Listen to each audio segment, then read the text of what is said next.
Comtoise Radio, l'actu dans les Vosges saunoises, Jean-Pierre Poinceau. Bonjour, demain matin, jeudi, salle des fêtes de Vauvillers, une marche bleue et plusieurs animations sont organisées pour sensibiliser au dépistage du cancer colorectal. C'est dans le cadre du mois Mars Bleu. Dominique Philippe, président de la maison de santé de Vauvillers. C'est le deuxième cancer le plus mortel en France et de se faire dépister, c'est un excellent moyen de sauver des vies. Le cancer colorectal tue 17 000 personnes par an et un dépistage plus généralisé pourrait diminuer ce nombre. Et donc, pour sensibiliser à ça, on organise une remise des kits en présence d'un médecin. Et on propose aux gens une marche d'1 heure dans le village et puis il y aura également un atelier d'activité physique adaptée et un atelier de danse afro-jazz. L'ARS alerte face à la recrudescence de cas de rougeole en Bourgogne-Franche-Comté. Depuis janvier, les cas de rougeole augmentent en France et notre région n'est pas épargnée. Déjà 12 cas recensés en 3 mois contre 11 sur toute l'année 2024. La rougeole, ce n'est pas juste une éruption cutanée, c'est de la fièvre, de la toux, une grande fatigue. Et chez les plus fragiles, les complications peuvent être graves. Très contagieuses, elles se propagent facilement dans les écoles, les familles, les lieux de loisirs. La meilleure protection, la vaccination. Vérifiez votre statut vaccinal et pensez au rattrapage si besoin. En cas de symptômes, contactez votre médecin avant de vous déplacer, réduisez vos contacts et appliquez les gestes barrières. La gare de Vesoul, ravagée par un incendie en septembre dernier, attend toujours sa reconstruction. L'Association pour la modernisation de la ligne Paris-Bâle presse la SNCF d'accélérer les travaux.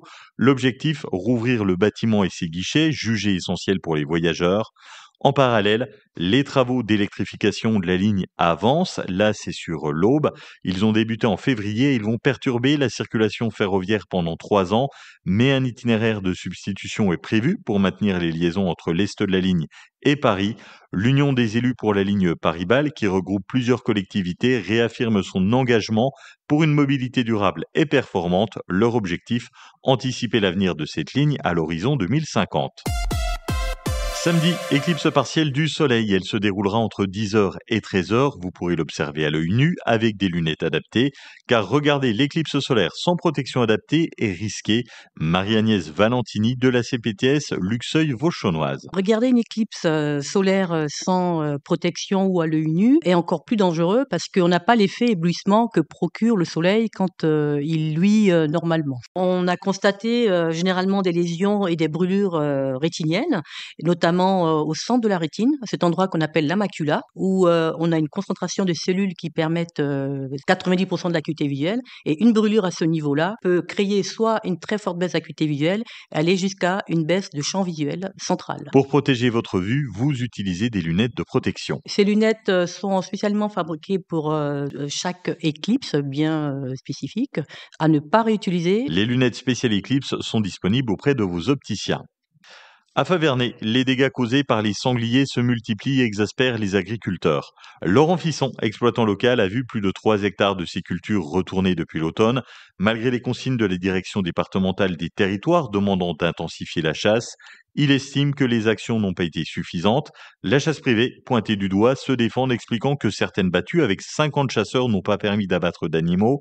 Une indemnisation est prévue, mais elle ne compense pas le travail supplémentaire pour remettre les terres en état. Au final, une solution a été trouvée. L'association communale de chasse agréée va clôturer les parcelles touchées. À Melisay, les cafés seniors créent du lien. Depuis début mars, l'ADMR organise ses rencontres 2 vendredis par mois.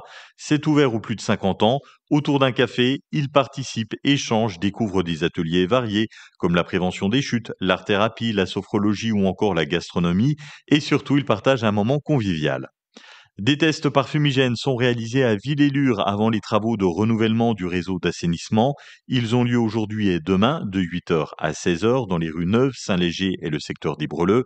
L'objectif, vérifier d'éventuelles inversions de branchement en insufflant de la fumée dans le réseau d'eau usée. Cette fumée, sans danger, pourrait réapparaître à l'intérieur des habitations non équipées de siphons. Si c'est le cas, il vous suffira d'aérer votre logement. La météo, une après-midi grise avec 14 degrés au mieux dans les Vosges saunoises, 12 à Vauvillers et Plombières, 13 degrés à Lure, Luxeuil-Saint-Bresson, 13 à Sceaux, La Neuvette-les-Lures, Saint-Loup, Villers-les-Luxeuil et Fougerolles, 14 à Vesoul. Demain, c'est le retour du soleil, 12 degrés maximum le matin et jusqu'à 18 l'après-midi. Passez une belle journée sur Comtoise Radio. Vous aimez Comtoise Radio, son actu locale, sa playlist des Vosges saunoises? Aujourd'hui, c'est nous qui avons besoin de vous.